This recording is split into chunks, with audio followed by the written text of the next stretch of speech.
Thank you, John, and thank you all of Granada Forum.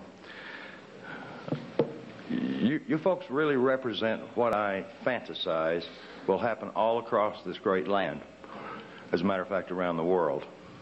You've heard a number of speakers in the past that have enlightened you on a variety of subjects. The one tonight, this is very apropos that it be Halloween. This is probably the worst story you've ever heard. I spent a great deal of time trying to not want to believe this. But unfortunately, the evidence is that support not only Cathy O'Brien's story, and the other evidence is that Senator John DeCamp from the Nebraska cover-up, Franklin cover-up as it's known, support what you're going to be hearing tonight. In addition to that, there has been a tremendous amount of information that has surfaced over the past, really, 3 years that has come from people who have been on the front lines. Not only therapists, but we have got generals and colonels from all branches of the military and members of intelligence that have provided us with literally tons of documentation, not only supporting Cathy's story, but thousands of others just like her. Cathy O'Brien is not unique. I wish she were, because if she were, I would not be in front of you right tonight, because it would mean that this problem went no further. Unfortunately, that is not the case.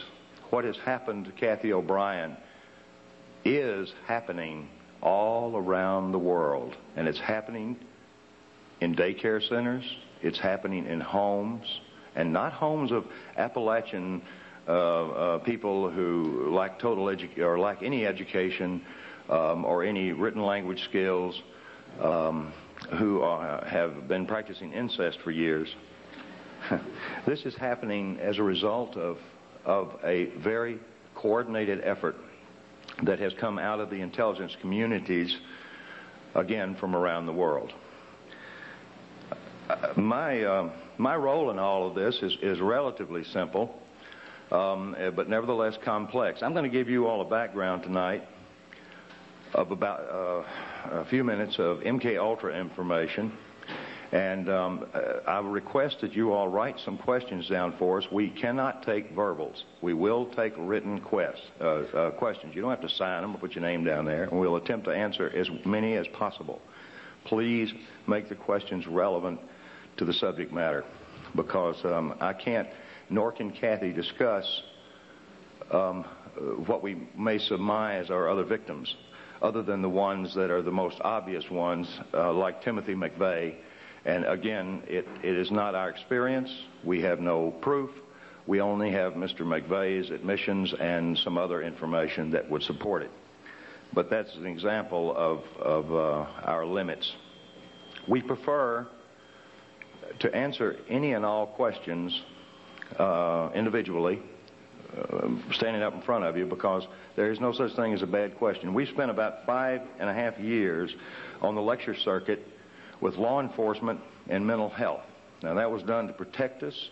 It was also done to ferret out as much information as we could regarding other survivors, as well as ferreting out information through law enforcement, or I should say cooperative law enforcement, who were like you all. They're free thinkers, and they knew something was going on, but they didn't understand it. I will attempt to give you as much background on myself so that you'll have some understanding of how I was able to do what we've accomplished, Cathy and I. But our main concern, of course, remains the same focus, and that is to get this information out to the populace of this country and all the other countries that are affected, and we don't know of many that aren't, and also to affect Cathy O'Brien's institutionalized daughter, Kelly, who, by the way, went into an institution when she was 8 years old, right after I rescued them, and she remains in that institution or an institutionalized setting to this day.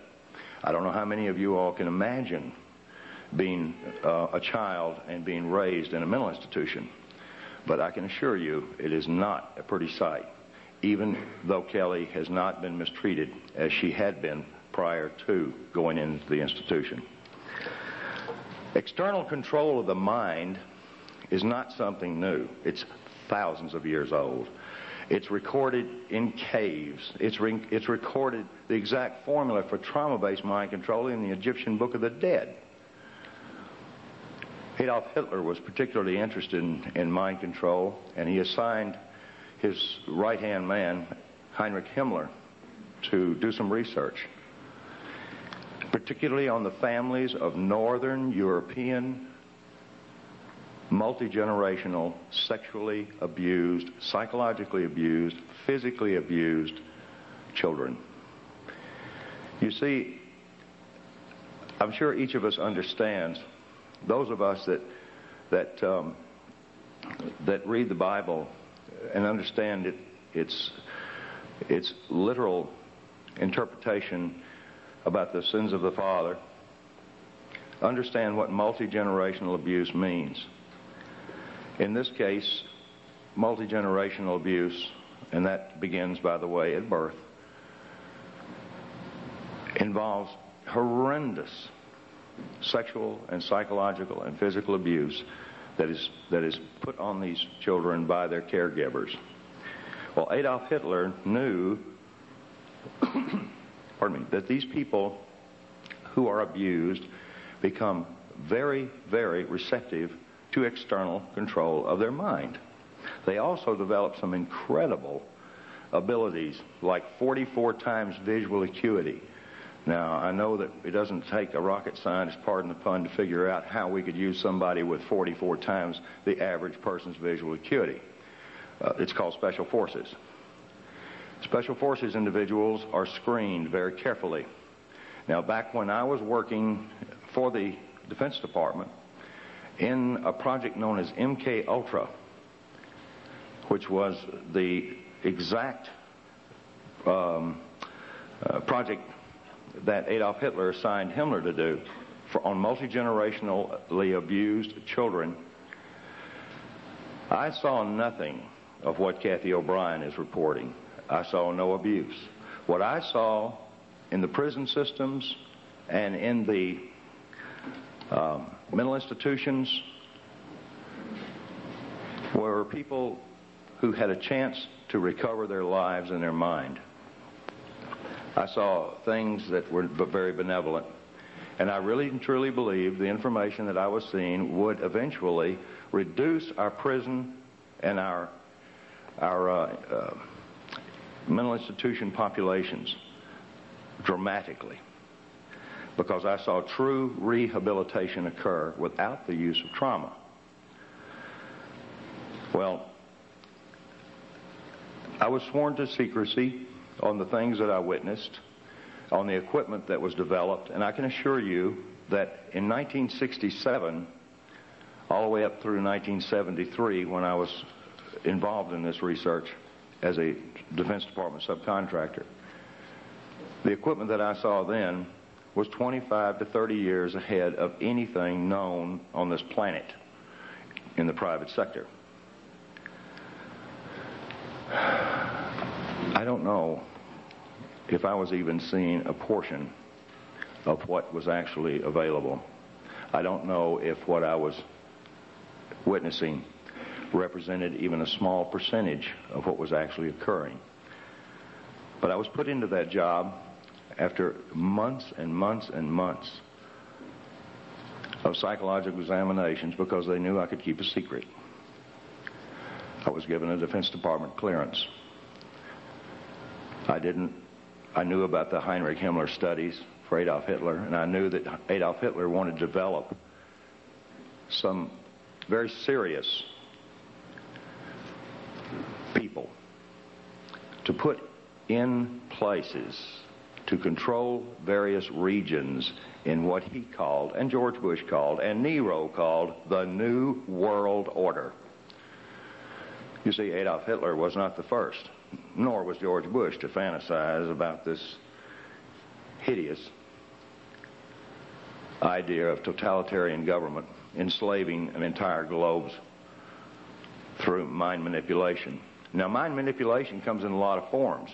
You folks are not, you folks in this room are not falling into one big, huge trap, and that is information control. And I, again, thank the Granada Forum for bringing Cathy and I in to impart this message, because we need your support. This book is not distributed through bookstores for the most part. The few bookstores that do handle it directly with us. To guard the integrity of the book so that it would go totally uncensored, we published it ourselves the first time. We now have an opportunity before us because many of the people Cathy has mentioned in the book have been indicted for a variety of reasons, or are facing indictments, or have fled their respective countries, or stepped down from power. For one simple reason: corruption that they could not cover up. Now, the corruption that we're talking about here goes beyond, I hope, most of you all's limits of experience. It certainly went beyond mine. I had a household that was this is totally alien to. But what Adolf Hitler began in his adamant research on, he had the largest number of human subjects from which to work and do his horror on. And it was even accepted by most of the people in his country that these prisoners of war were indeed to be subjected to anything that he chose that would better his country. Well, MK Ultra took on the same scientist, because in 1947, when the National Security Act was formed, there was a project that was developed called Project Paperclip. There was a few airlines at that time that were cranked up. Capital International Airlines was one of those airlines. I was vice president of Capital Airlines for a period of time. Capital International Airlines.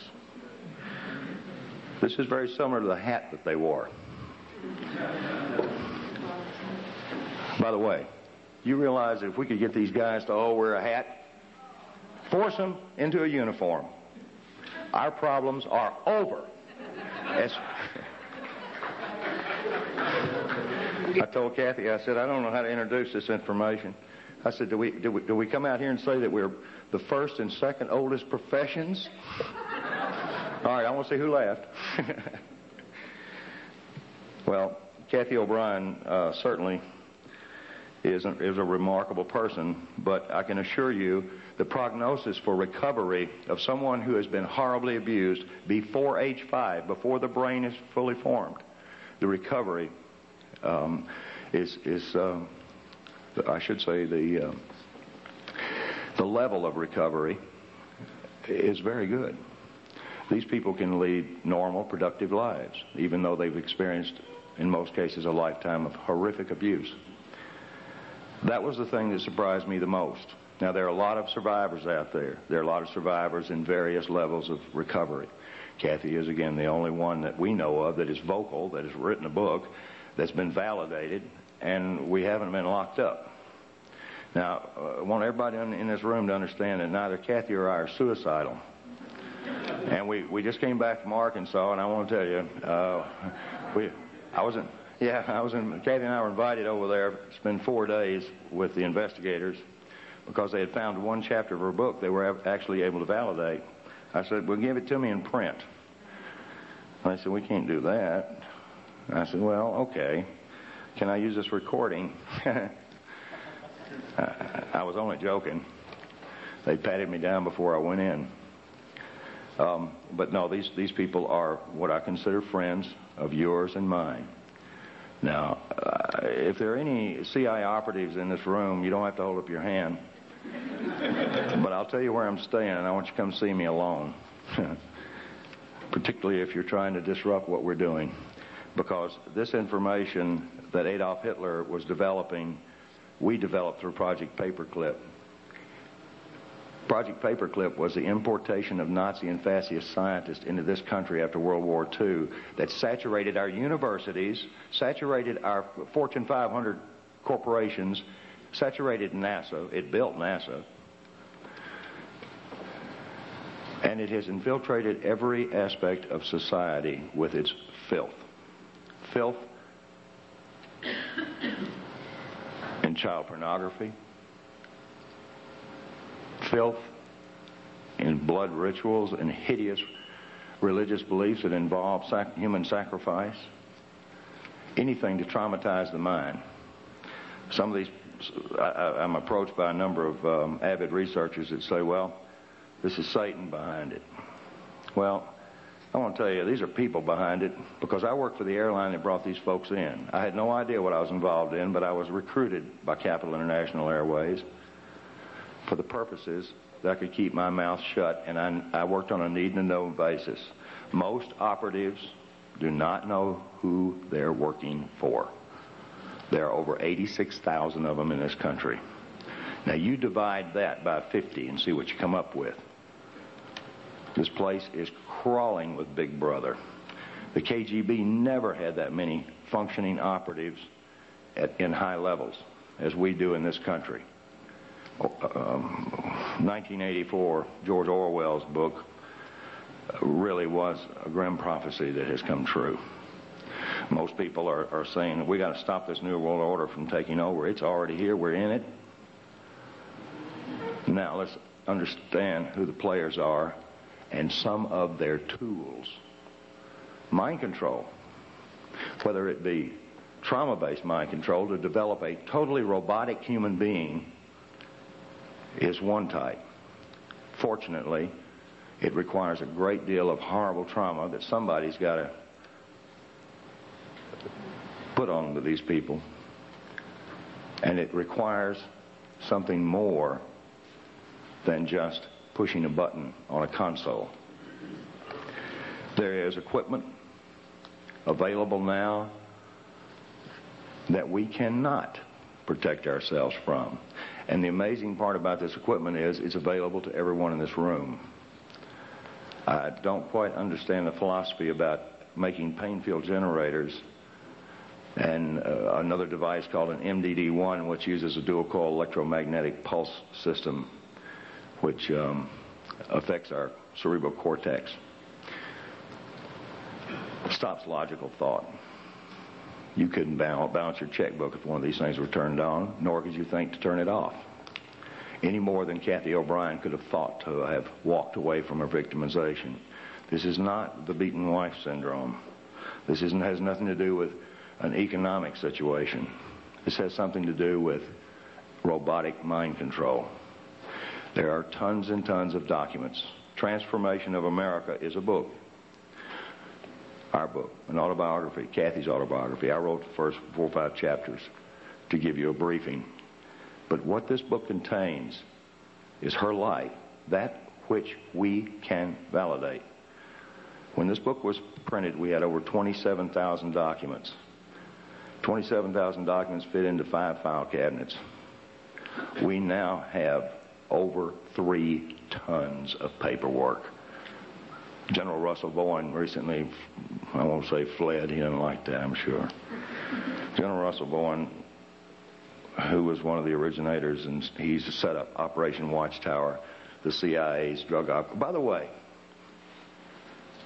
how many of you believe that the Central Intelligence Agency is the world's largest drug dealer? Can I just see? Okay.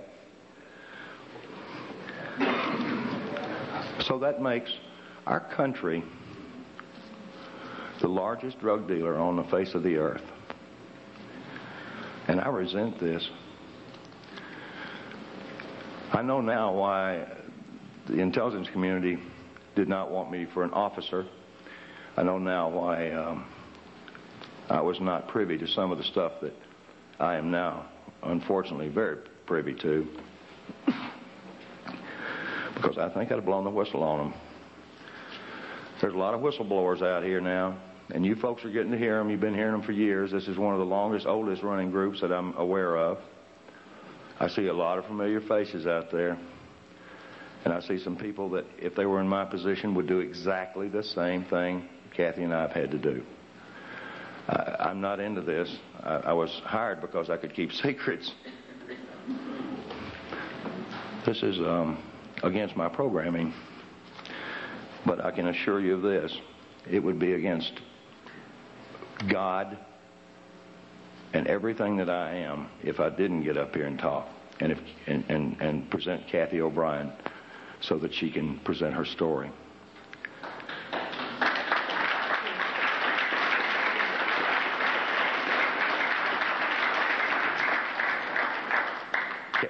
Cathy and I are really humbled by the number of people that we see that would have done the same thing. And people come up and say, "Oh, man, we really appreciate what you're doing." I said, "Well, thank you." And I appreciate hearing that. I even appreciate people when they say, "This is hard to believe. I'm going to look at this book and I'm going to look at these documents." I tell them, please, please, please do this. Look in the back of our book and you'll get a thumbnail sketch of some books that you can get that are written by doctors, intelligence officers, and a number of other concerned professionals who present the elements of what Cathy experienced. In 1977, the 95th U.S. Congress had met because and this is good news, because I wouldn't have 1 ounce of credibility up here as far as MK Ultra goes if this didn't come out, and I couldn't even tell you the code name. But in 1977, the 95th U.S. Congress met to address an issue that a Dr. Ewing Cameron, the founder of the American Psychiatric Association, the APA, the lobby group in Washington that controls what doctors do for our heads when we run into trouble. APA, psychiatry is the youngest of all the healing arts, and it is the most primitive of them all because, yes, and I'm sure there's psychiatrists, may be psychiatrists in this room. After that clapping, I'm sure they won't hold their hands up. But I know there are therapists in here. I've seen 2 already. These therapists know exactly what I'm talking about because the information that they're provided by their lobby has been carefully screened. Information on rehabilitating victims of mind control is not only scarce, but it's required some incredible efforts by some brave individuals who wound up getting sued because they could not violate the civil rights of the individual that they were actually treating. The situation with Cathy and I was very different. I wasn't a doctor. I wasn't a psychiatrist. I had no insurance or practice or license to protect. So I kept Cathy from reading newspapers. You see, when I rescued her on February the 8th, 1988, she didn't know her name, how old she was, or where she'd been. I'd seen this with people involved in espionage, and I immediately thought that Cathy had been an information courier, even though she was dressed like a prostitute, walked like a prostitute, and talked like somebody that was leading a Christian choir somewhere. And it was such a conflict, I couldn't quite grasp this contrast until I was given a great deal of information from some people involved in intelligence in this country and abroad. I was fed a treatment modality that ultimately would lead to putting Cathy O'Brien free again for the second time in her life. The first time was when she was born, and it stopped right there. Cathy O'Brien had been a victim of the most horrendous abuse system known to man. The type of mind control, again, that Adolf Hitler thought that he could use on certain individuals, putting them in positions of extraordinary power and having invisible strings, master puppeteer, to their minds and what they said. I don't know if we have politicians like that now or not, because it seems like you don't have to put them under mind control. They'll do anything that corrupt members of Congress persuade them to do. I've known several corrupt congressmen that didn't have to be blackmailed with sex, that didn't have to be enticed with money or drugs. They just simply were corrupt. You see, a sociopath is a very outgoing individual. Leaders. Yeah, leaders. Yeah. Unfortunately, sociopaths have no conscience, no expression of soul. They do not relate to anyone else's pain except it gives them pleasure. MK Ultra was designed and had many, many sub-projects for developing the perfect soldier, the perfect espionage agent, things that I was told that would cover an area of our national security that no soldier and no diplomat could possibly cover. No one told me that we were using them as drug mules and prostitutes. No one told me that we were using them for breeders so that children could be provided, sheiks, world leaders. No one told me that we were using them for money laundering operations. When I rescued Cathy and her daughter, the information about this is in the book. It took me a year to put Cathy back together, literally, with a whole lot of help and a whole lot of love. Other therapists don't have that latitude. They can't love their patients. They can't keep them away from telephones. They can't keep them away from newspapers and TVs. And they wind up getting contaminated because they're highly suggestible. They see an ad for fried chicken, they can smell it. Now, I dreamed as an ad man to be able to produce ads like that. I worked real hard just to get somebody to go, nice ad. But nobody ever drooled on any pages that I ever put out. And I used subliminal. I used a form of neurolinguistics. Those of you who do not know about NLP should learn. Tony Robbins is an advocate of NLP, and he teaches. As a matter of fact, he taught George Bush and he taught Bill Clinton. And there's nothing wrong with Tony Robbins. He's not a bad guy. He's a smart businessman. And any smart businessman these days knows the value of neurolinguistics, or the language of the unconscious. I always call it the language of the subconscious, and I'm getting outvoted by all the mental health people. They're saying, that's not right. Unconscious. Well, to me, it's the subconscious. But the language of the subconscious provided me the codes, keys, and triggers to unlock all the rest of the doors in Cathy's mind that pertain specifically to her abuse. It gave me information like bank account numbers first. And I found that rather unusual until I found out that most people who had worked around MK Ultra and knew anything about deprogramming, and by the way, it's nothing more. I'm nothing more than a hacker. Instead of hacking a hard drive computer, I'm hacking the hard drive up here. This job as a hacker provided me some incredible information on bank account numbers. And instead of going down and looting the bank accounts and having to hide for the rest of my natural life in luxury, I took them to the FBI and gave them to them. Not because I knew they were clean or dirty. It's because I didn't want them to kill me over it. I provided everything that's in this book over a period of 3.5 years to every state, federal, and local law enforcement agency that was directly involved with this case. And the names of over 1,000 agencies and people are in this book. I wanted to get this before Congress. I wanted to get it before Congress like happened in the 95th U.S. Congress in 1977, when the wife of a Canadian cabinet member had gone in to a mental hospital in Montreal where Dr. Ewan Cameron was practicing. I wonder why they say practicing.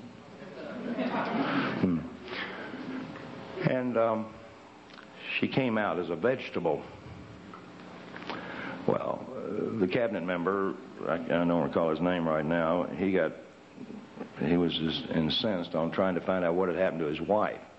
They'd put her through horrific electroshock tortures and every other conceivable torture, drugs, hypnosis.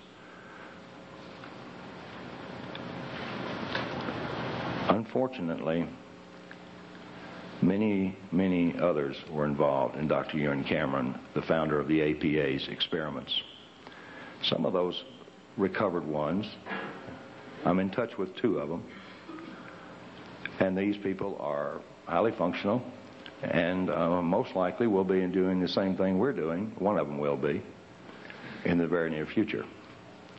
I don't know of any in this country that have recovered to the point where Cathy O'Brien has, because no doctor can dedicate 16 to 18 hours a day, day in, day out, 7 days a week, and violate every civil right that they've got and get away with it legally. Nor can they have their patients legally go into the safes or safe of their handlers and pull out their diaries. Ooh. By the way, in one of the diaries, it's got Bill Clinton's home phone number. It's got Dick Thornburg on a coke deal for $20,000. And the list goes on. This is a small group, gang. I suppose, if you consider the population of the United States, it's so fractional, these bad guys that are in control of all of us, it's so fractional that we wonder what on earth could they be doing. People wonder, how does Clinton survive all of these attacks against him? How did George Bush survive the attacks against him? Well, he didn't. He went out of office, but I don't believe anything changed. I believe the guy that he had for his replacement did exactly what he wanted to do, like start out with NAFTA and GATT. We're, as David Icke so eloquently said, a one-party system. There are ways to change that, and there are a number of people that are making some very positive efforts in that direction. But that's their job. My job and Cathy's job is to stand before groups like you, very nervous, because we're not nervous that we stand in front of you so much as we want to make sure that the information you get will excite you enough to where you'll go out and talk about it, or go out and investigate it and talk about it some more. That's all we want to do. We attempt to get our books out by the case, and they get real cheap when you buy a case of them. One box of books, 36 books, $252 if we deliver them. This book is information. It is truth, and it is truth that will set us free. I am absolutely intent on the idea that the information contained in this book will indeed reach the eyes of those who can see. And the information contained on this video that's being produced right now will reach the eyes of those that can hear and see truth, so that they will get out and begin to wonder why Sirhan had the same psychiatrist, Jolyon West, Lee Harvey Oswald, Timothy McVeigh. Now, boy, I'll tell you, this guy is real popular. He's right down here at UCLA. He was also the first person to call me on my unlisted, unpublished, fake name telephone out in the boonies outside of Anchorage, Alaska, after I rescued Cathy and her daughter. And a woman by the name of Margaret Singer, who may be a friend of one or two of y'all out there, but I don't miss a chance to bring out the fact that she was the one that sent another character in on us up there. I wasn't connected well enough to be told not to do anything on my own. And at the time, I was absolutely out of my mind from hearing this stuff. I was suffering from what is known as post-traumatic stress disorder. I was shell-shocked after hearing what Cathy and Kelly were showing me, and then or telling me, and I was showing this information to members of the intelligence community and members of U.S. Customs and other branches of federal law enforcement who validated it for me. Thank you. I apologize to everybody that buys our book and reads it, because I tried to make my portion of it informative enough to where it wouldn't hurt you. And I told Cathy that she had to include enough detail in the book, such as the anatomical details of her alleged abusers, so that we could get them into court and make them drop their pants.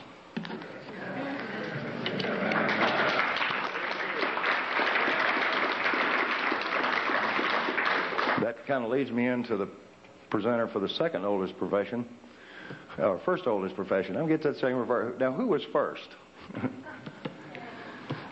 Well, I don't know. It's a long debate in the intelligence community whether prostitutes or spies came first and second. I don't know. Ladies first. Okay. That's a good one. At this point, I'd like to present Cathy O'Brien, the person who rescued my spirituality. I wasn't a bad guy, but I needed that extra push, and I'm mighty proud to have been with her for over 8 years now.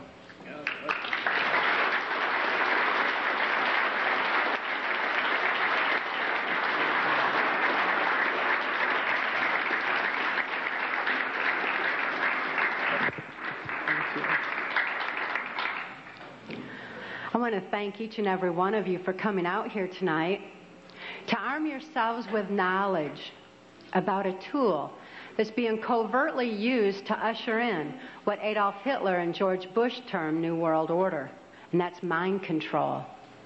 I've enjoyed talking with quite a few of you earlier this evening pertaining to how mind control has affected some of you or some of your loved ones. Mind control is very prevalent in this country and around the world. These criminals that are in control of our country operate on the philosophy that secret knowledge equals power. Many government secrets and personal reputations were staked on the belief that I could not be deprogrammed to remember those things that I was supposed to forget. They were wrong. For as intelligent as these perpetrators are, they're limited in their thinking by their own immorality. They don't have wisdom. They don't think deep. And they never considered the strength of the human spirit. They never considered what would happen when a good man like Mark Phillips gained knowledge of their secrets and used them to restore a mind rather than control one. I know that I'm extremely fortunate to have survived my CIA, MK Ultra, White House, Pentagon level, trauma base, mind control victimization. Now that I'm in control of my own mind and ultimately my free will, I'm telling everything that I witnessed and saw and heard and photographically recorded behind the scenes of this New World Order effort. By telling their secrets, their power is eroding.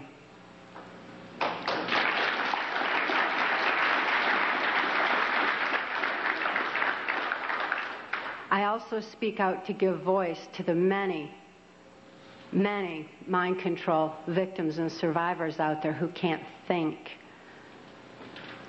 to speak out and tell what they know and what they've endured. I speak out for the sake of my daughter, Kelly, who's now 16 years old and is a political prisoner in the custody of the state of Tennessee, where she's being denied any rehabilitation due to the political affluence of her abusers. She's counting on Mark and I to get this word out. on her behalf. For Kelly's sake and for your sake, Mark and I have gone to great lengths to document the facts and the truths that are listed in our book, Transformation of America. Transformation of America is self-published, uncensored, so that you can have the facts that you have a right to know and a need to know. These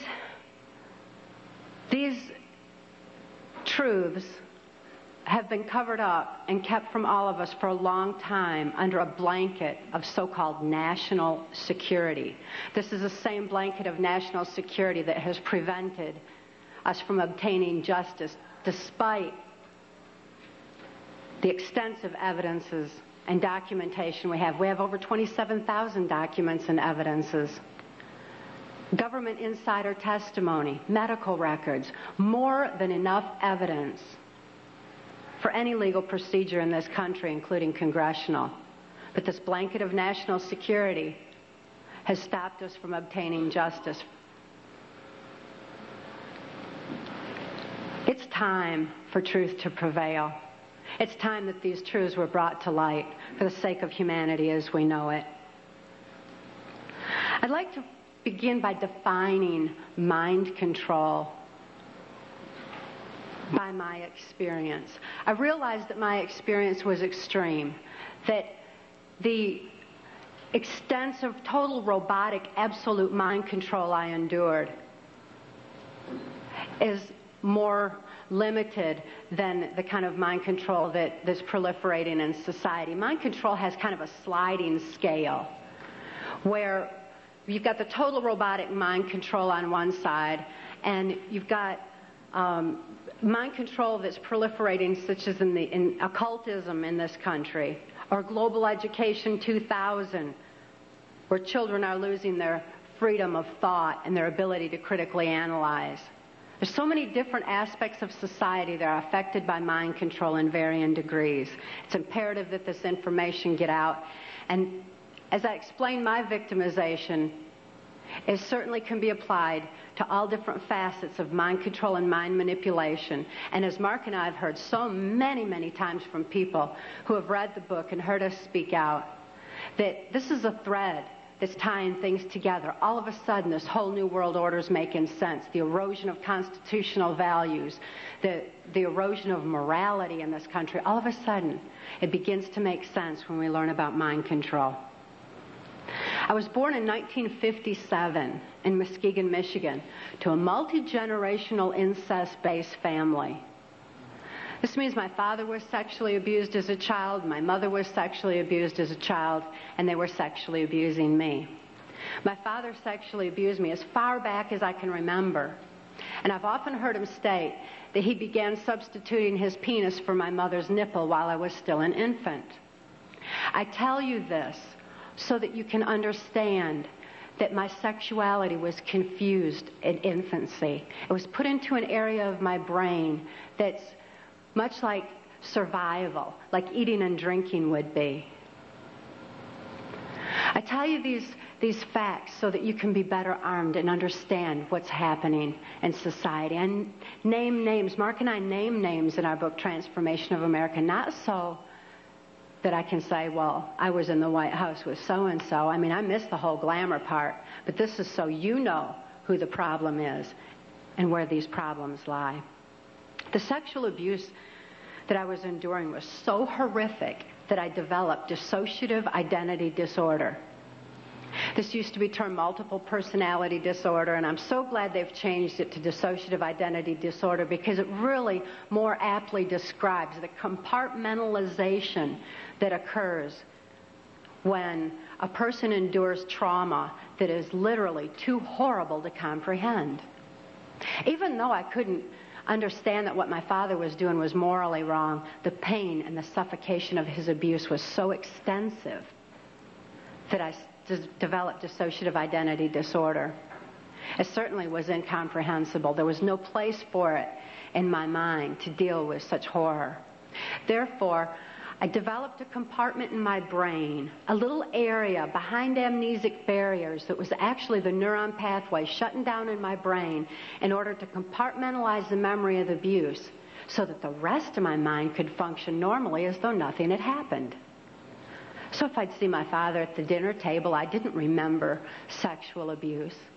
But as soon as he unzipped his pants, the part of me, that part in my brain that knew how to deal with that horrific abuse, the neuron pathways actually physically opened up so that that part of my mind could deal with my father again and again and again as needed.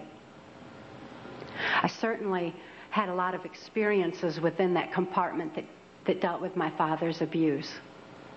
But I didn't have a full range of perceptions. I had a very limited perception, a very limited view. Therefore, I'm so glad it's not termed personality anymore. I developed another compartment in my brain to deal with my mother's abuse. Her abuse was primarily psychological. She suffered from dissociative identity disorder herself, and I don't hold her accountable for her actions the way that I do my father, who is fully aware of what he was doing. My mother, in spite of her inability to control herself, destroyed any remnants of self-esteem that I might have developed. And her abuse was so horrific that I developed another compartment in my brain just to deal with my mother.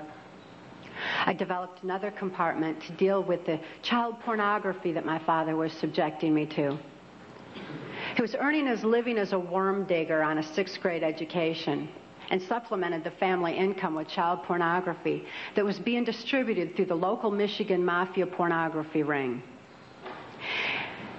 At that time, there's a criminal faction of our government that was interested in targeting children such as myself for mind control, because this compartmentalization of memory was something that they deemed ideal for keeping government secrets.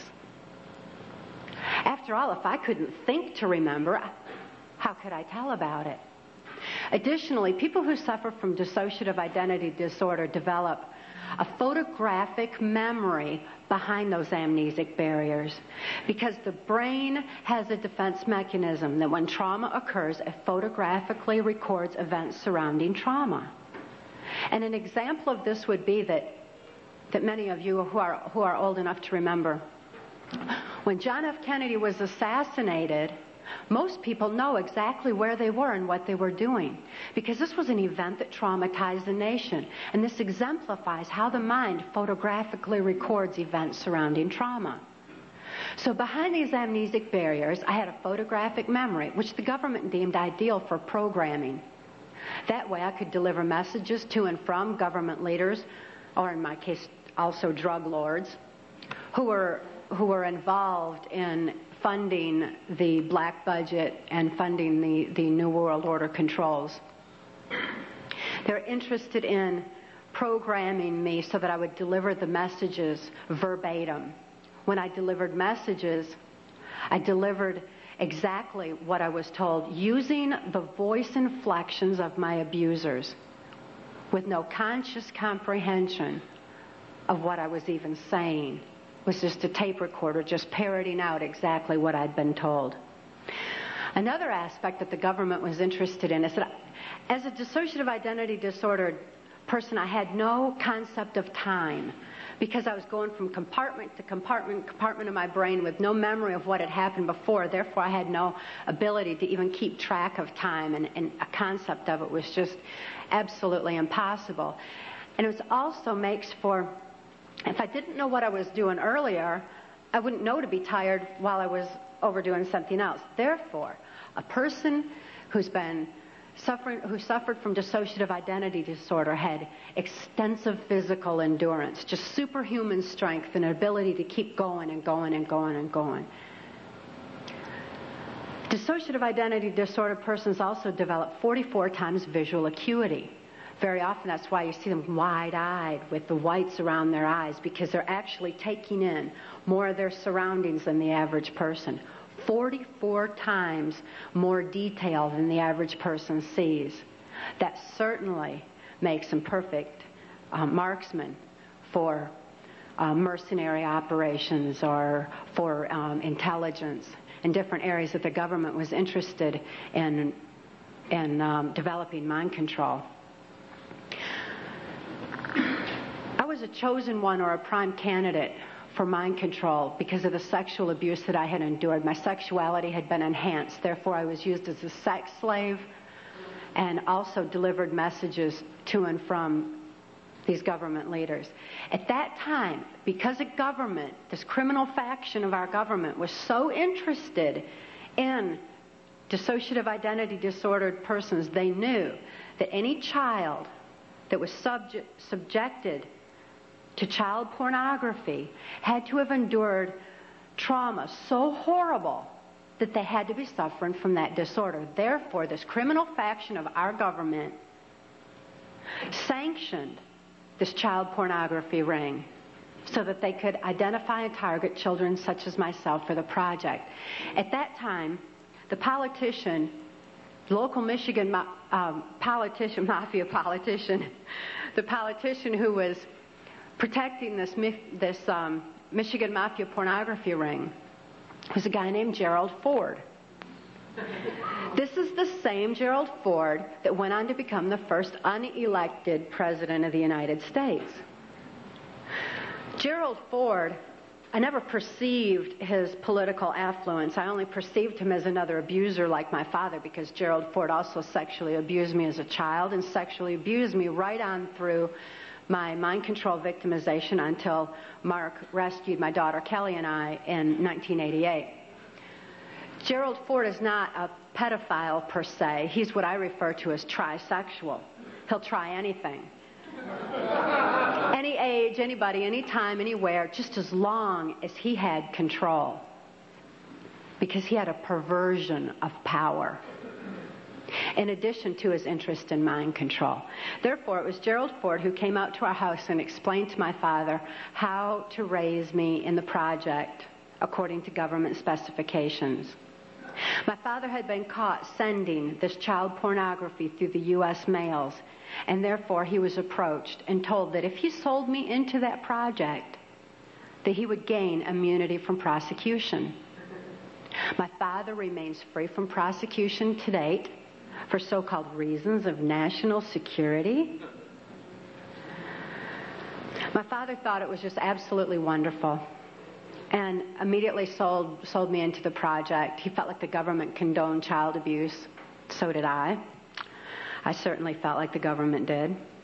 And my father went on to have 5 more children to raise in the project, so there were 7 of us in all. The rest are still awaiting freedom. Once my father agreed to sell me into the project, I was taken routinely to Mackinac Island, Michigan, which is a political retreat where the Michigan governor's mansion is located. It was a bohemian grove of sorts where politicians met and discussed New World Order controls, where they discussed mind control of the masses, mind control in the school systems, how to use occultism as a trauma base. One of my sexual abusers at that time was the Prime Minister of Canada, Pierre Trudeau. Pierre Trudeau is a professed Jesuit. Now, the Jesuits are an intelligence arm of the Catholic Vatican. There's a criminal faction within these Jesuits. I'm certainly not saying all Catholics are bad, nor am I saying all CIA is bad or all politicians. There's good and bad in everything. But nevertheless, Pierre Trudeau represented this criminal faction of the Catholic Church, of the Jesuits, who believed in mind control of the masses because they wanted to be the one world church in the New World Order. The money that was being brought in through the church was funding New World Order controls. And he firmly believed in mind control. Another sexual abuser of mine was then Michigan Senator and later U.S. Congressman Guy Vanderjagt.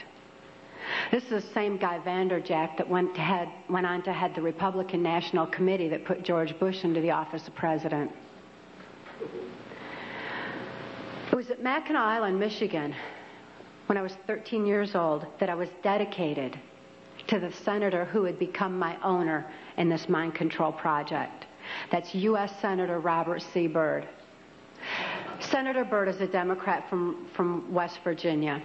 And again, as you'll notice as I reveal any names, that this doesn't have anything to do with party lines. Democrats and Republicans both are involved because it's not about party lines. It's about who's for the New World Order and who's not.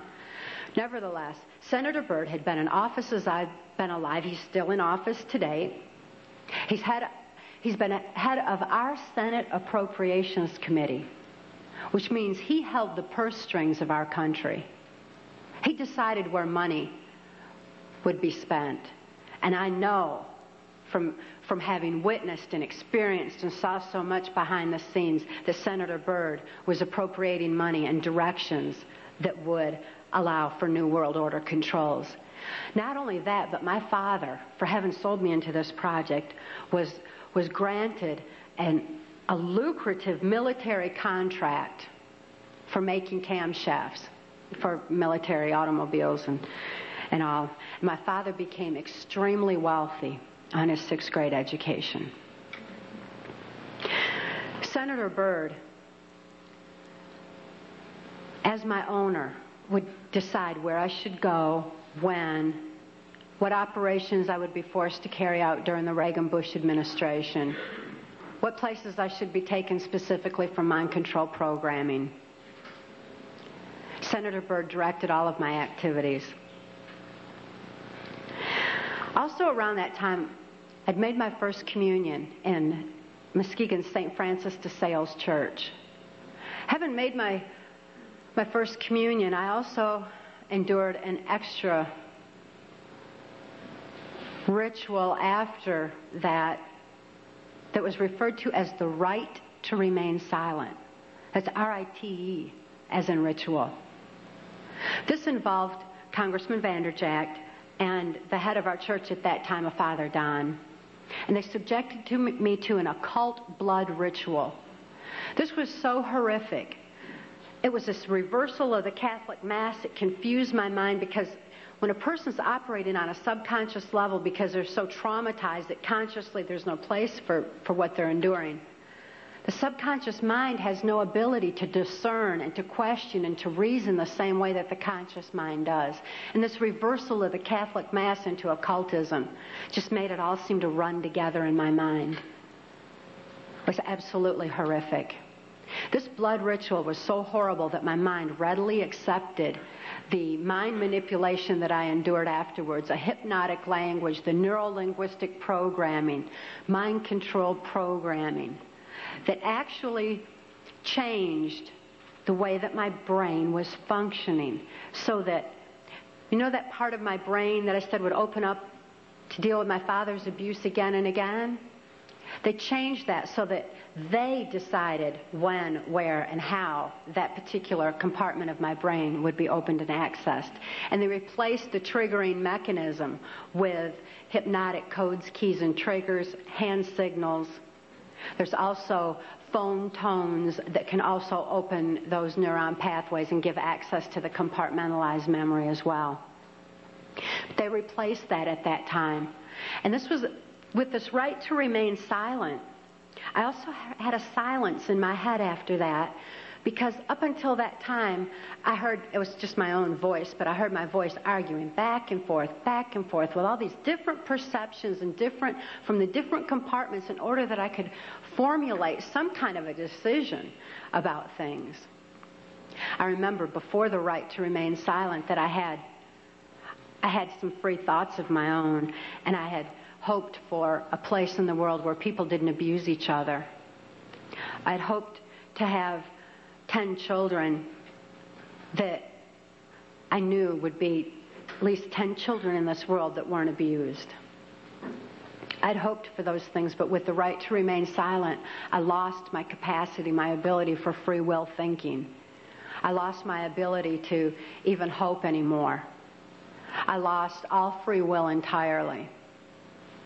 This right to remain silent silenced this argument that always went on in my head, and instead, all I ever heard from that point on was the voices of my abusers directing me, telling me exactly what it was I was supposed to do.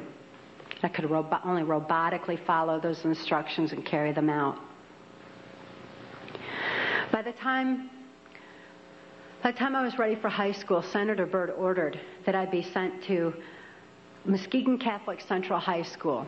At that time, there was an enormous emergence of information. The Catholics had long since learned the effects of trauma on the human mind. They'd learned it and kept records of it for so many years, with such things as the Spanish Inquisition and other aspects where people who didn't follow the belief systems were wiped out. The Crusaders had also recorded a great deal of information pertaining to trauma on the human mind. This information was being merged with the Hitler-Himmler research that the CIA had taken and had been advancing on. The combination of the merging of the information was very powerful.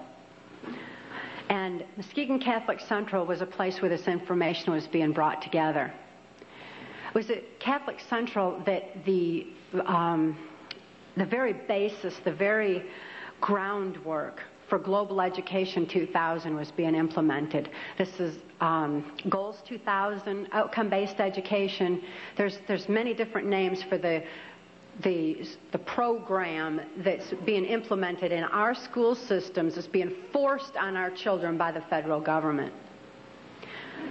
Global Education 2000 was designed to increase our children's learning capacity while decreasing their ability to critically analyze.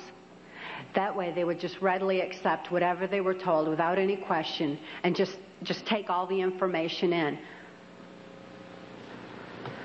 At Catholic Central, I got straight A's. I did really good in school because I was photographically recording everything in class. I endured occult ritual in the school chapel, as did numerous other students in the school. I certainly wasn't the only one. As a matter of fact, by that time, I really thought the whole world was involved in this kind of abuse. By then, my whole environment was saturated with it. This occultism, this trauma, created the photographic recording of all that I learned in school. Of course, I had no ability to critically analyze it or to creatively use it in any way, but the information was sure in there. It was while I was at Catholic Central that Gerald Ford went into the office of president. I had been conditioned by that time to believe that I had no place to run and no place to hide. This is a phrase that's used to lock in mind control victims of varying levels. That there's no place to run, no place to hide. We're watching you. I certainly felt like I had no place to run and no place to hide. Who would I turn to? I couldn't turn to my parents. I couldn't turn to my church. Couldn't turn to my school. Couldn't turn to the local politicians. And now I couldn't even turn to the President of the United States. I truly felt locked in, which is exactly what they wanted for total control of my mind. Of course, since then, I've learned otherwise. And Mark wisely taught me while I was in the deprogramming process that I did have a place to run. So right at them. And I had no need to hide. Obviously, they do, by the way. They're covering up all their acts with the national security blanket. After I graduated from high school, Senator Byrd ordered that I be transferred to Nashville, Tennessee. Nashville, Tennessee was heavily involved in mind control at that time through the country music industry, and above all, the proliferation of CIA cocaine operations within the country music industry were already in full swing. The political corruption in Tennessee was just all the way to the top. The country music industry provided a cover for mind-controlled slaves like myself to be taken around the country to the various places as designated, and also to distribute and deliver the large quantities of CIA cocaine that was coming into the country. It was my experience that the CIA's so-called war on drugs is no more than the CIA eliminating their competition as they take over the drug industry worldwide.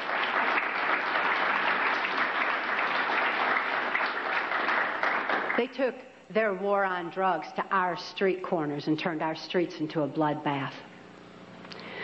The country music industry provided the cover for distributing the cocaine, so Senator Byrd wanted me to be within the country music industry. Besides that, he fancied himself an entertainer of sorts, and he fiddled on the Grand Ole Opry from time to time. When I was first sent to Nashville, he was playing on the Opry that night, and he had a musician behind him, a guy named Wayne Cox. Wayne Cox later told me that playing music behind Senator Byrd wasn't the only way that he backed him, but that he backed him politically as well.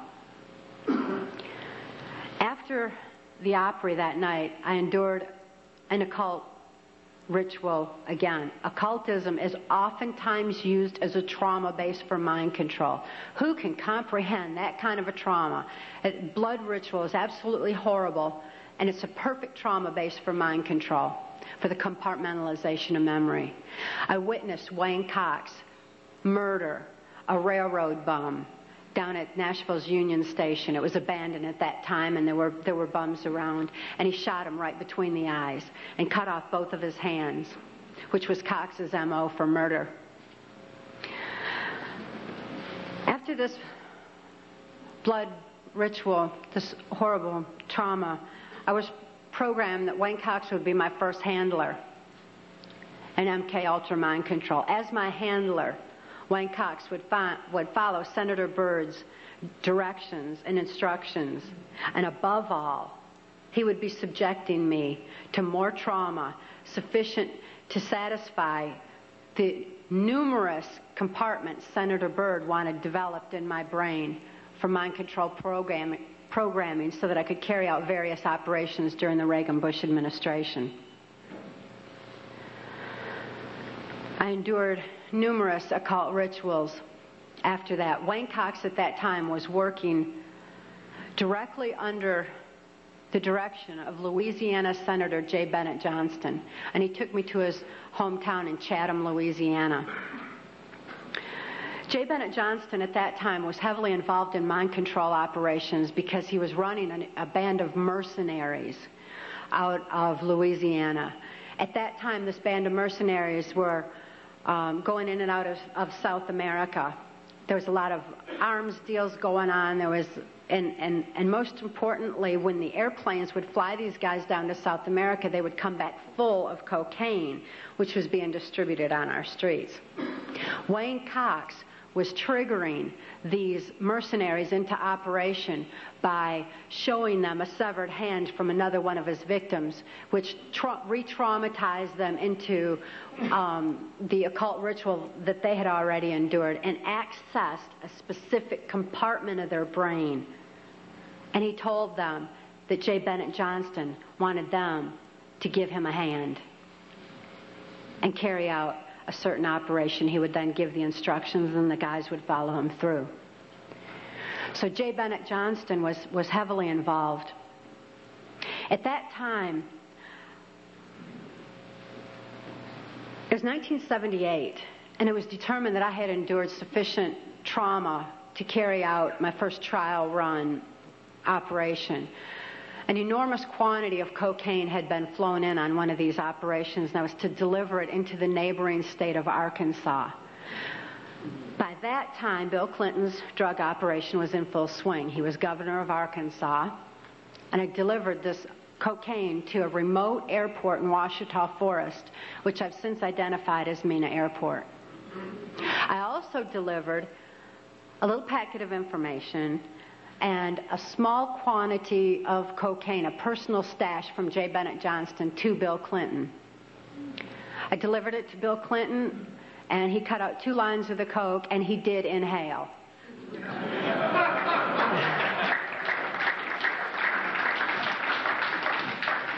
That certainly wasn't the only time I saw Bill Clinton using cocaine. My sexual experience with Bill Clinton was extremely limited, in spite of the fact that I was a sex slave. It was my experience that Bill Clinton is bisexual, leaning far more towards a homosexual end. All I've ever seen him involved in was a homosexual activity, with very limited experience with him myself. Whereas my experience was much more prevalent with Hillary Clinton, because Hillary is also bisexual, leaning more towards a homosexual end, and it was she who accessed my sex programming to fulfill her perversions. Around this same time, J. Bennett Johnston subjected me to some other mind manipulation that involved, instead of an occult theme, an alien theme. Now these guys who are manipulating my mind and programming me for mind control purposes claimed, and these criminals in control of our country as well, claimed to be gods, demons, and aliens, in order that I feel totally helpless, in order that I felt like they were beyond my realm to affect. And it certainly worked at that time. J. Bennett Johnston told me that he was an alien. He told me that he had been part of the Philadelphia experiment, and when the ship disappeared, it came back a spaceship. This is in keeping with kind of an air-water mirror theme that NASA uses quite frequently, a reversal, because, again, the subconscious mind doesn't have any reasoning capacity. J. Bennett Johnston then showed me, through his office at General Dynamics, a then top secret stealth. Here was this triangular stealth that wasn't in any of the school books, wasn't being talked about anywhere, wasn't out in the newspapers or anything else. It was being withheld. It was still a top secret weapon system. But I saw this triangular stealth. It looked like a spaceship to me. I'd never seen anything like that. And everything that J. Bennett Johnston was doing and he was involved in certainly was alien to me. So it was easy for me to accept the idea that what was happening was in fact being perpetrated by aliens. I'm not saying that there's no such thing as aliens. That would be foolish for me to even say anything like that at all.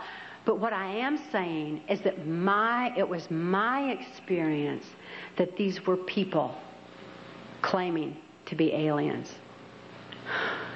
If there's a reality out there pertaining to any alien influence, we need to sort out the government misinformation and disinformation and mind manipulation techniques that they're using. I know for a fact that the plan is to make all of us feel totally helpless, that what's happening is beyond our realm to affect because we've been taken over by aliens, that our Independence Day is dawning. So beware of that. Understand that those criminals have been keeping information and technology from us under their blanket of national security. They are 25 years ahead of us at least, technologically. Can you imagine what they've got now? 25 years ahead? What's happened that you're aware of in the last 25 years? Microwave ovens, we've got computerization, and they've had access to all of that to continue their own advancements.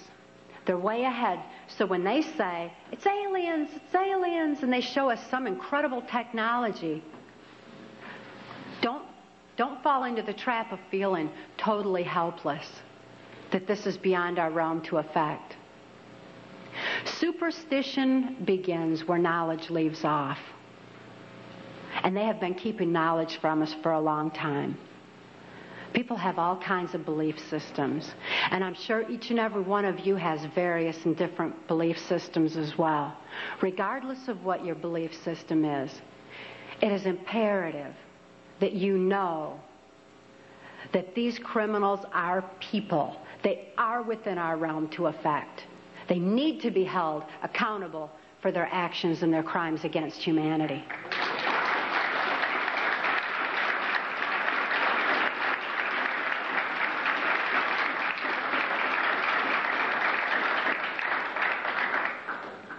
It was 1980 and my daughter Kelly was born. She was born directly into the MK Ultra Mind Control Project on a much higher level, a more sophisticated technological level than I was subjected to. In addition to trauma, she was subjected to harmonic mind control programming on NASA installations literally since birth. before her brain even had a chance to form. As soon as Kelly was born, Senator Byrd figured I'd been traumatized enough by that time and ordered that we be transferred back to Nashville, Tennessee to carry out operations during the Reagan administration. By being within the country music industry, we had a second handler. His name was Alex Houston.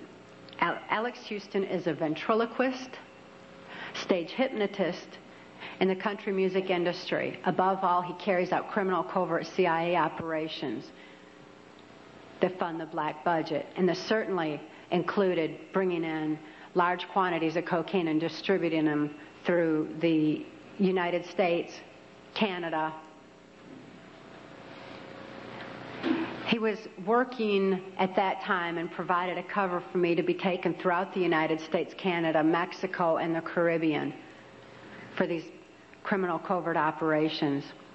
As my handler, he took me to various military and NASA installations for mind control programming for specific operations that I was forced to participate in. These operations that I won't have time to get into tonight are detailed in our book, Transformation of America. And they involve such leaders as the President of Mexico at that time, De La Madrid, and Vice President Salinas.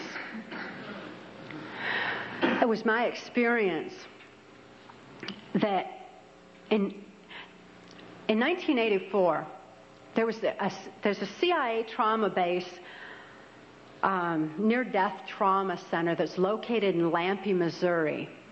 It's called the Swiss Villa Amphitheater. And they'd bring certain involved country music acts in to bring large quantities of cocaine or bring the cocaine out for distribution. Because Lampe, Missouri is just across the Arkansas line and is very much a part of Bill Clinton's cocaine operation. And it was in full swing at that time. It's also interesting to note that this Lampe, Missouri operation is where the country music industry was more conveniently relocated, right there in Branson, so that it would be closer to Clinton's cocaine operations. Lampe, Missouri was a place where I heard George Bush and Bill Clinton talking. Where, from the point of view I had, they certainly were friends, and they didn't recognize any party lines between them. That's something for the, a smoke and mirrors illusion for the public. It's not something they adhere to because they had exactly the same agenda, and that was for bringing in this new world order. I heard George Bush talking at that time. He was talking to Bill Clinton, and I've since photographically recorded it and wrote it verbatim in our book, that when the American people became disillusioned with Republicans leading them into the New World Order, that Bill Clinton, as a Democrat, was going to be put into the office of president. This was decided in 1984. Actually, I'd heard about it even prior to that. But as of 1984, they were already discussing it as an absolute fact. It was also discussed in the groundwork for NAFTA that by the time George Bush went into the office of president, that Salinas was going to become president of Mexico, and they together would be bringing in the NAFTA, which was the beginning of New World Order controls. I was forced to participate in the criminal groundwork for NAFTA, the opening of the Juarez-Mexican border to the free trade of drugs, free trade of our nation's children. It's absolutely appalling, the criminal roots of NAFTA. Again, this is detailed in the book. But it's interesting to note that these political moves had already been decided way back when. And as I deprogrammed, and as I was, it was really something to me to find out people didn't know about this stuff. I mean, it was so obvious to me. I didn't realize that people were unaware and had bought into some kind of smoke and mirrors illusions of what was going on and never thought to look behind the scenes to what was really going on. But I understand good people don't think that way. They don't have criminal minds. They don't think to look for that kind of criminal activity. Just like these guys are limited in their thinking by immorality, good people are kind of blinded from that kind of criminal activity until their eyes are open to truth. But this criminal activity that was going on at that time, the people that were involved were following directions from George Bush. I don't purport to know it all. I don't purport to know that George Bush is at the very top of all this, but he is as high up as I knew. It was my experience that Ronald Reagan answered to George Bush, not robotically, not under mind control, but willingly, because George Bush was respected for what he knew about bringing in the New World Order. Consider his past.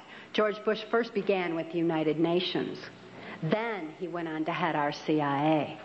Then he ran our country through 3 administrations that I'm aware of, the Reagan administration, his administration, and the Clinton administration, because Reagan and Clinton both answered to him.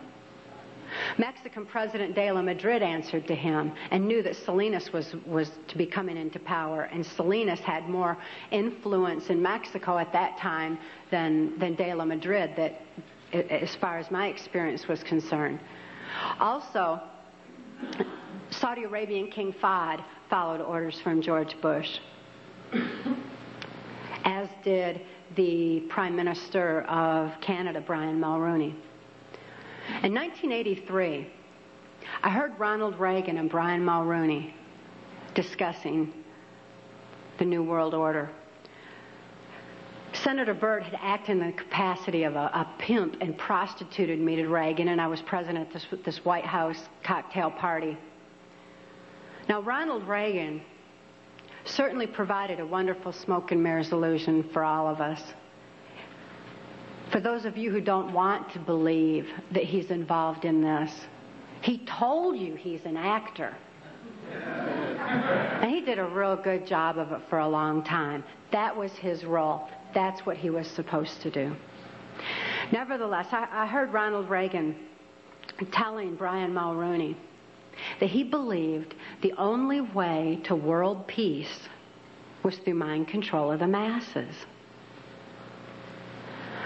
I know from experience there's no peace of mind under mind control. And I wonder at a world peace where people don't have peace of mind.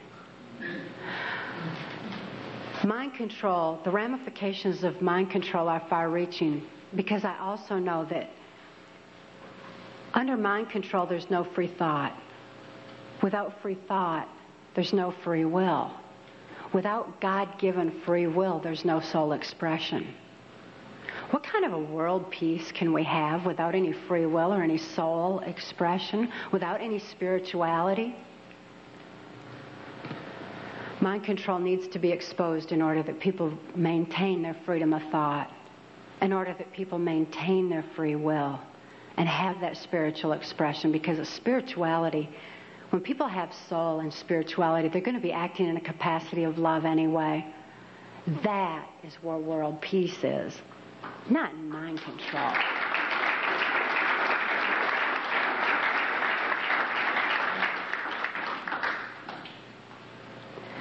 By 1988, I'd been forced to participate in numerous operations against my will, all of which I certainly would never have done. I guess if I had had any part of me that was willing to do anything like that, mind control would not have been necessary. I'm appalled at what I was forced to participate in, but I am relieved that this information's getting out, that people are passing the book Transformation of America hand in hand, hand to hand, so that hand in hand we can take back our country. This information is information that you have a right to know and a need to know, and their controlled medias are not going to suppress truth. Truth prevails.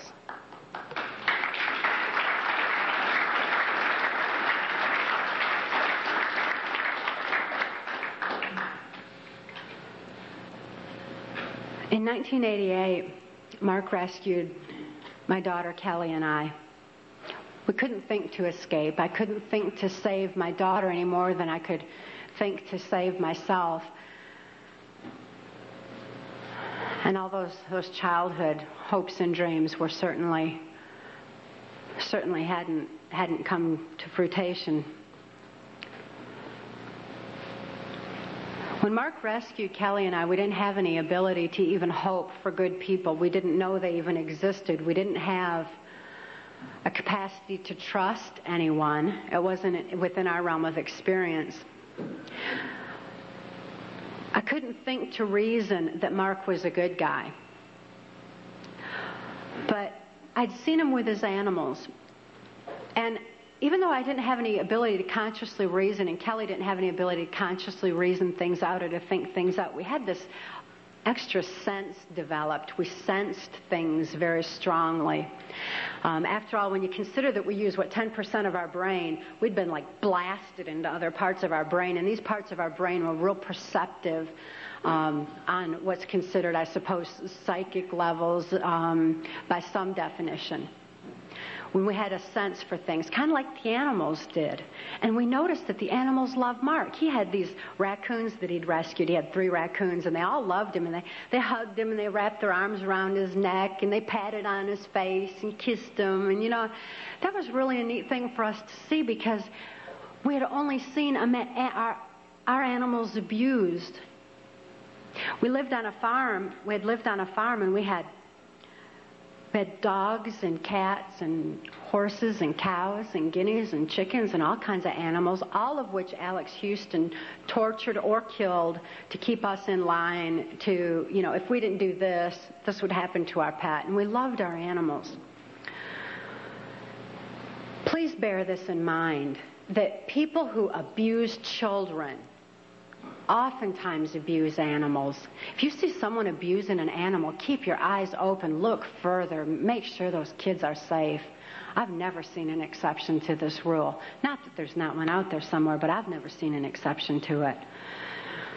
So it was very telling to us that these animals loved Mark. Additionally, when he came in and rescued us, here we were under the gun of the CIA. Everything was very precarious, to say the least. I was 30 years old. I was supposed to be killed, as most mind-controlled slaves are at the age of 30. Besides, I was considered too old for sex by that time, so I was supposed to be wiped out. But Mark came in and rescued me from certain death and rescued my daughter from a fate much worse than death, and took the time to rescue our animals.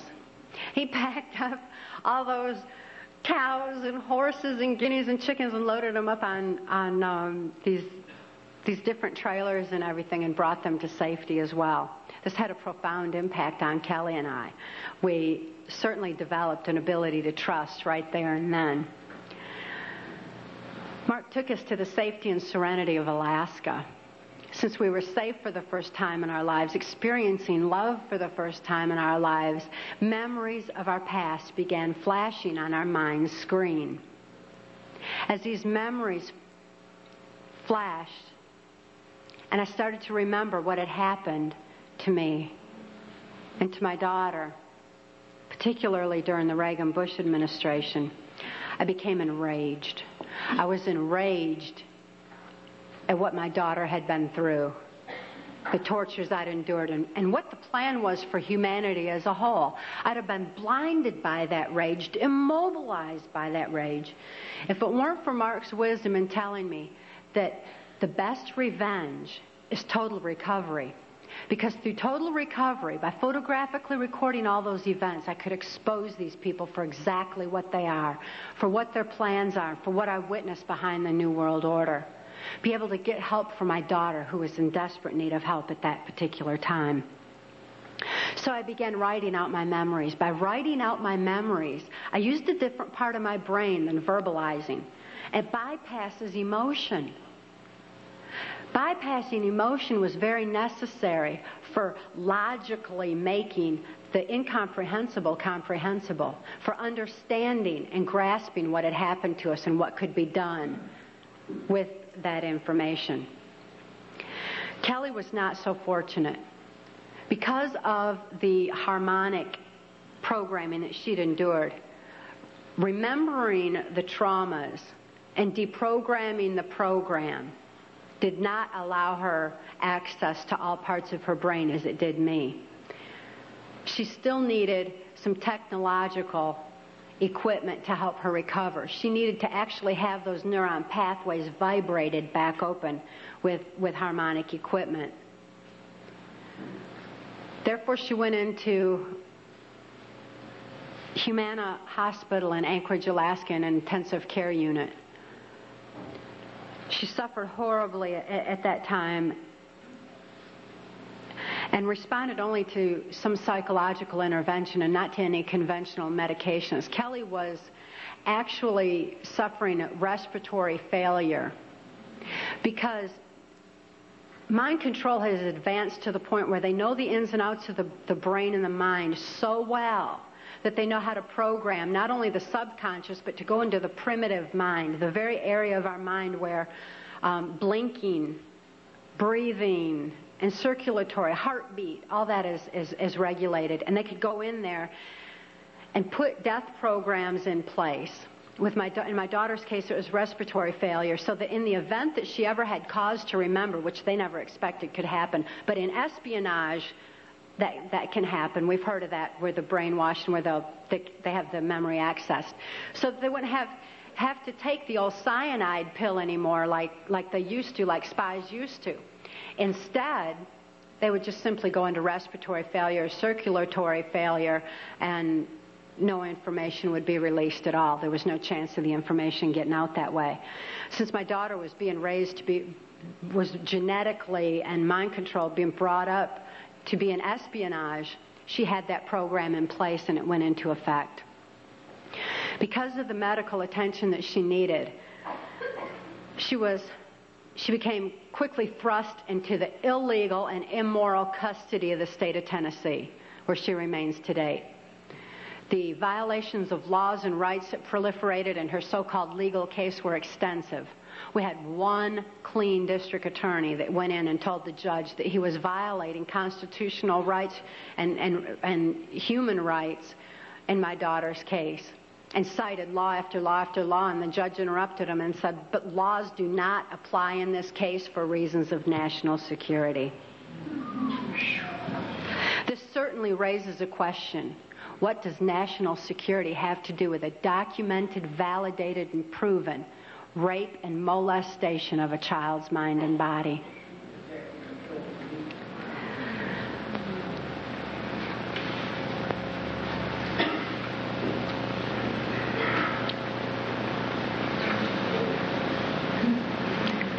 For Kelly's sake, and the sake of so many other mind control survivors out there, we need to lift this veil of national security. We need to repeal the 1947 National Security Act.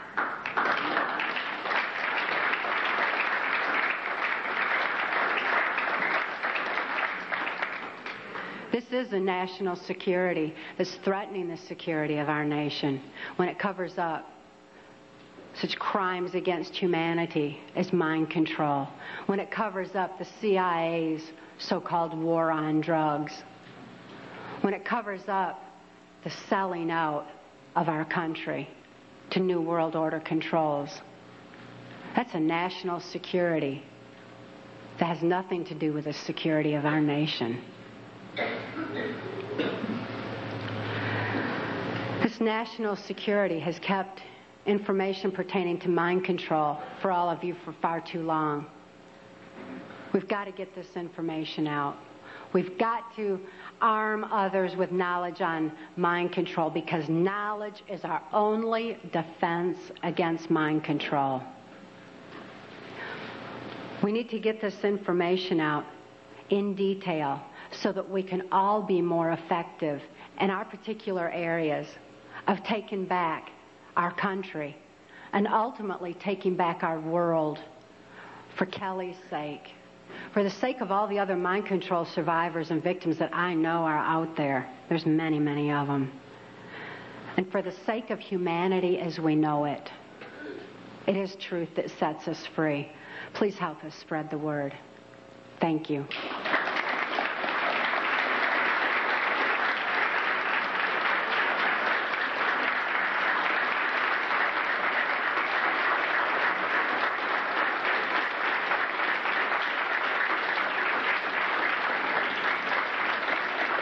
Thank you all.